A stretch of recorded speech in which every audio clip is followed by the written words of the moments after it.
Okay, welcome back to part two. I think I made this lecture a little bit shorter. I think we can actually probably get through it in about two parts. So we're going to talk about cultural cohesion and diversity. So our third section. So there's three strong cultural influences that have largely impacted this region. The first is the European colonial presence. This is one of the things where a lot of times when we talk about the Americas, we're still talking about the indigenous population existing, which was completely decimated.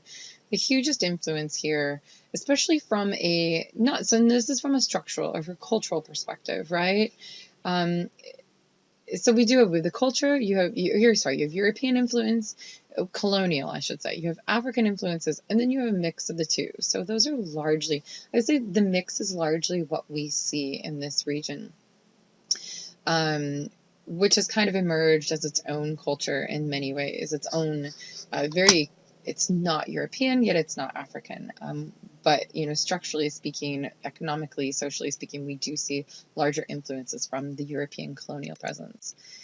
So this is what we call a Neo-Africa, it's often known as, or again, as we talked about Caribbean diaspora, this is an African diaspora. So this is what we talked about, where realistically speaking, you can see here the difference. Only about 400,000 African slaves were brought to the British colonial America, what has become the United States, whereas 1.5 million were taken to Spanish America, 1.6 million were taken to British Caribbean, 28,000 to Danish Caribbean, a very small percentage, 1.6 billion to the French Caribbean, 500,000 to Dutch Caribbean, and then 3.6 million to Brazil. So you can understand here why, we're talking about millions of people being brought in from Africa to this region. So this has led to we'd call blended languages. A lot of Creole languages have been formed. So blended languages, customs, beliefs, religions. So we have the groups of populations we call Maroons. Maroons basically are a shipwrecked or an escaped group of slaves that have formed their own, let's say like the town or what we call them Maroons. We have a couple of these. This is how we first got the groups of Black people in our African descendants in Ecuador. And then we have some that were brought as slaves from the Caribbean as well. So then with this, we see the traces of African religions that have mixed with European religions as well. And another thing that's often missing from this region that most people don't realize is that we did have the quote-unquote importation of indentured labor from Asia as well, which is something characteristic that we see all over the world, really. So this mix that we refer to as creolization. So this mix of languages, so it's European languages as well as African languages and multiple African languages that are blended. I'm not going to show this video, but I've provided the link so you can go ahead and stop here and go watch this video, and it talks about, it kind of gives you a walkthrough, a good example of the creolization. So Jamaica, which has English Creole, for example, and it is a separate language. It's not Pidgin, it's become a language that is now taught, so we refer to it as a Creole language. We see other aspects, music, for example, reggae, calypso, rumba, a lot of Latin music that is have become associated with Latin America. But we do have the Dominican Republic, Cuba, where we see a lot of music. The bachata, merengue, salsa have originated, from Puerto Rico as well, from these islands. But again, and this has become huge music around the world, right? Musical instruments. Forms of dance as well. Even the sports that are popular, we might not think of per se, for example, baseball, but actually baseball is a huge sport in a lot of the Caribbean, especially the larger Latin countries. So geopolitical framework. We see a lot of colonial tendencies, colonial legacies. And even what we call neo-colonialism. So we're not just talking about this map gives you a timeline of when different places were occupied by different countries. The U.S. has had a huge involvement in this region, especially after the 1898, I believe it was, when we quote unquote won the Spanish-American War. And around the time we passed what was called the Monroe Doctrine. So the Monroe Doctrine, remember, was F off, these be my biatches, was basically us saying to the old world, or Europe, that they cannot be involved in the Americas, that they needed to, from a quote-unquote protective big brother perspective, you need to leave the rest of the America countries alone. It also left the doors open for us to be more involved without interference from Europe.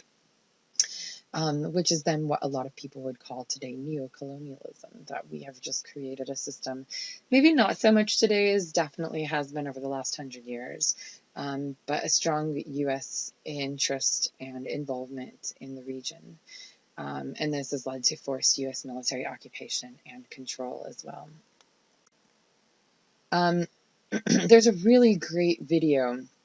I'd really like to be able to go into this more. I cannot find the video where you can watch it for free, but it's a video, it's a documentary. It's a little bit outdated now, but it's still really relevant. It's called Life in Debt.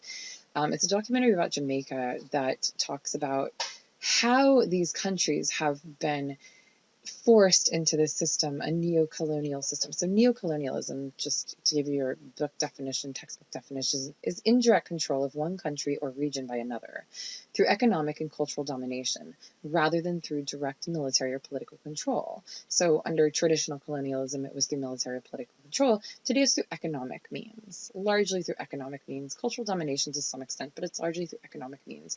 So this video, and I've provided a link that gives you can find clips, 10, 15 minute clips, but I've provided you a clip. Really watch it. It kind of gives you the gist of what happens. But you can see how these, Jamaica in this case, was forced, if they wanted to be able to receive funding, any type of money to help support their country, and via loans, they were forced then to open their markets, and they weren't allowed to provide subsidies for agricultural products, and it ultimately decimated their market and put them in a place of even, a worse situation of poverty. And they were then tied into this system where they were just basically become eternally screwed. So it's a really interesting video. If you can find it, if you have it somewhere, I highly recommend watching it. Unfortunately, I don't have access to it free, so I'm not going to, quote unquote, force you to watch it. Puerto Rico is an interesting as well. Puerto Rico is a commonwealth of the United States. I would hope most of you are now aware of this. After the hurricanes that have basically left still the majority of the country without power, Puerto Rico became a U.S. Commonwealth, as it's being called, a territory, after the Spanish-American War. So we obtained possession of it. Cuba did as well. Philippines did as well. Cuba, we basically let become its own country. The Philippines, Guam, we also took possession of. Guam is still a territory. Philippines was a territory, or we had some type of agreement with them until I think it was late 1940s. Puerto Rico, on the other hand, we've never really let have its own independent state. So it's never technically been an independent country and never recognized as an independent country. That being said, there have been a lot of independence movements. There is, you see here, Puerto Rico, we can't wait any longer, vote no. So this is, a lot of times, there's every couple of years, there's, in the elections, should we become a state? Should we not become a state? Do we want to become a state? Do we want to... and that's not just so easy as they deciding they want to become a U.S. state, then that, the Senate and the actual federal government would have to approve. So they are allowed to have specific benefits. They do have access to a U.S. passport. Usually once they come to the States, they can automatically be eligible for welfare benefits. But not when they're in Puerto Rico, for example. It's also interesting, some people think, well, Miss Puerto Rico participates, in Miss Universe, for example, or in the Olympics, Puerto Rico can have its own team. So how does that work? Because they're also a territory or a commonwealth of the United States. And I'm not going to go into this too much, but just Cuba and geopolitics, it's a huge, long-standing issue. That your book goes into this quite well, so read about that a little bit, as well as the long-standing history, which is constantly evolving today as well, especially since President Barack Obama had lifted quite quite a few trade embargoes and travel restrictions as well. So independence of the region. Interestingly enough, Haiti was the second, just right after the United States. In this region, Haiti was the first country to gain independence. It was a French colony, and just right after the United States gained independence. However, there has largely been limited regional integration. So this comes back to isolated proximity. Very scattered and divided lands. They were different colonies based on different colonial strongholds. So the languages were different. They were still quite isolated. And then again, there's not a lot of economic resources that they have as a tax base. There's not a lot for them to export. They need to produce what they can export. That said, there is still a free trade market / agreement. It's called CARICOM, Caribbean Community and Common Market, that was established in 1972. It still exists today. So there are attempts to create a trading stronghold within the region, a trading market. Okay, so economic and social development. There was, this region, especially Puerto Rico itself, is largely dependent on sugarcane production. There was a guy named Alex Alexander who he had, I think it was in the it's older, maybe 1930s, and he studied sugarcane and said that there was going to be a huge crash in the sugarcane industry and they weren't going to be able to keep up. He was an academic. It might have even been, I'm sorry, the date might be completely wrong. It might be the 1980s or 1970s. Actually, I think it was probably the 1980s. So anyways, he was made into a laughingstock and ridiculed because they were like, no, what are you talking about? And he died, I think, maybe 10 years later, and almost instantly the sugarcane industry crashed. So a lot of these, what was an exportable crop, now a lot of these regions have had to change to tourism in order to make an income. Generally speaking, in the region, we have seen significant gains in education, healthcare, access to healthcare, life expectancy. We've also seen growth in quote-unquote specialized industries, so exportation of some goods. Largely, tourism is a huge motivator, a huge factor in the region. So you can see here we've got the gross, or the GNI, the gross domestic products, the GDP, which is quite low. But, comparatively speaking, you can see Bermuda is quite well off, Turks and Caicos, Trinidad and Tobago, Puerto Rico, and then there's some that are quite low. Guyana, Haiti is 1,700, again, the lowest in the region. GDP, so the average annual, that's the growth rate. So you can see Puerto Rico is negative, St. Lucia is negative, St. Vincent and the Grenadines is also negative, Bermuda is very negative, Antigua Barbuda also negative. So economic growth is slow to negative in the region. Besides Guyana, not many people have very high numbers at all. Human Development Index, so again, remember this was between 0 and 1, the higher the greater. So from a lot of places, 0.815, 0.78, not too bad. Haiti is on there with 0.41. A couple other countries are also quite low, and then data is not available for a number of them as well. Percentage of, you can see it's just a good indicator compared to other regions we've seen. There's a lot of just lines, so a lot of information is missing. Percent of the population living below $2 a day. Haiti is up there at 77.5. And again, there's going to be political factors as to why Puerto Rico is not representing. It might be nothing. It might literally be nothing. It'd be interesting to see after Hurricane, I think it was Maria that affected them. Life expectancy, high for some areas, low for others. It looks like Haiti is the lowest, again, with 64. Under age 5 mortality rate, Haiti is the highest with 143.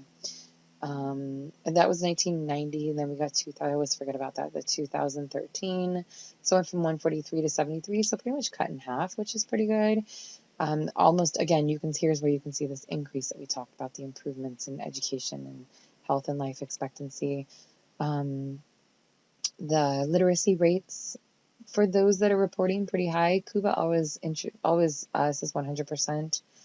And then gender inequality. So again, remember, this is on the opposite. So we have the higher the number, the greater the inequality.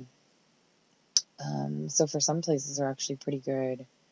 Dominican Republic is quite high. Okay, we got the Bacardi factory on the left in Puerto Rico. So this region, if we're looking at economic factors, again, sugar historically has been quite significant. Today, realistically speaking, they just can't compete, especially with Central American and Mexican sugar production. Again, there is going to be the added cost of getting the sugar off of the islands. There has been different attempts at different times to create free trade zones. So again, more or less types of tax havens for different U.S. companies, predominantly speaking. A lot of interesting little pop-up markets, so a lot of offshore banking. They're tax exempt. They offer confidentiality, anonymity in a lot of these areas. So you might hear of like offshore banking in the Cayman Islands, for example, is quite big. Online gambling, actually, especially in the Bahamas, has been a quite huge. You don't really associate like how is a place making money off of online gambling, but they are. Since 1999, online gambling has been a huge income generator for a lot of these, for some of the islands that have been able to tap into this market. But now that gambling laws have been reduced in other areas, they're losing their stronghold on this market. So here you can see the relevance and the importance of tourism. So generally speaking, for many islands, it's the principal source of income. So you can see here, this is the arrivals of non-resident tourists in thousands in 2011. So Dominican Republic looks like has the highest one. Puerto Rico, quite high. Jamaica, quite high. Cuba, quite high. Not necessarily from the U.S., but so you can see tourism is quite strong factor for a lot of these countries. Haiti, quite low. Cayman Islands. And you look at some of the smaller islands, the Lesser Antilles, and that's also size and how many people they can receive. But in 2011, you had a total of about 21 million visitors to the region, which generated about $4 billion in revenues. There are a couple things that you have to be cautious about with ecotourism, with tourism as a income generator. So as we talk about $4 billion in revenues, as we just said, there's a lot of what we call leakage. So if we're talking about tour companies that are coming in, let's say this cruise ship is coming in, but the people are paying money to the cruise ship company. They get off, and a lot of the daily tours are actually organized by the cruise ship themselves. So again, the money goes back to the cruise ship. They're not outsourcing these activities to locals. They're doing the activities. So you might get some people, and they might even actually have tourism stores, souvenir stores, and restaurants that they take people to. But this will create some limited, what we call a trickle-down economy. So the concept, and this is the same thing with the most recent tax reform in the United States, was that we're going to give tax breaks to corporations and we'll create this trickle-down economy. It doesn't work. It does not work that way. It never has, most likely never will. And what we call this is economic or capital leakage. So when people spend, we might say Caribbean tourism generates 4 million or 4 billion, wasn't it? Yeah, 4 billion a year in revenues. But the reality is that probably over 90% of that money never even sets foot, never even touches the Caribbean, never even touches a bank account. It goes to a bank account somewhere else, or at least goes to a bank account of a private person or a private company, maybe in one of the banks. So it's getting washed, the money's getting washed out. But trickle-down economy basically doesn't work. And this is one of the concerns with tourism in these regions. And again, it perpetuates this neo-colonialism. Okay, so finally, social development, as we saw, we've got a fairly high human development index for a lot of the regions. So it's not the highest, but medium to high. It looks like Barbados is the only one that is actually very high. Haiti is the only one that's very low. Again, this is a region that you can see it receives a lot of remittances, maybe not as high as other places, but it does receive quite a lot of remittances from other countries. Finally, so gender politics and culture, a lot of the households are very matriarchal, so the females lead a strong role. Education, so two concepts I really want to enforce here is brain drain and brain gain. A lot of the people who become educated in the region leave. This was apparent. I had a colleague in New York City who was a trained physician as well as a lawyer in the Dominican Republic, and he was able to immigrate to the United States, but in the United States he wasn't able to practice either of his professions, and actually was working as a high school math and I believe history teacher. So a lot of the people who do leave to get education don't go back. And then this is obviously a brain gain for other people. So a lot of labor-related immigration and migration movements that we see out of the region. And here's just the quick review. You can review this in your lecture slides. Have a great week, and let me know if you have any questions.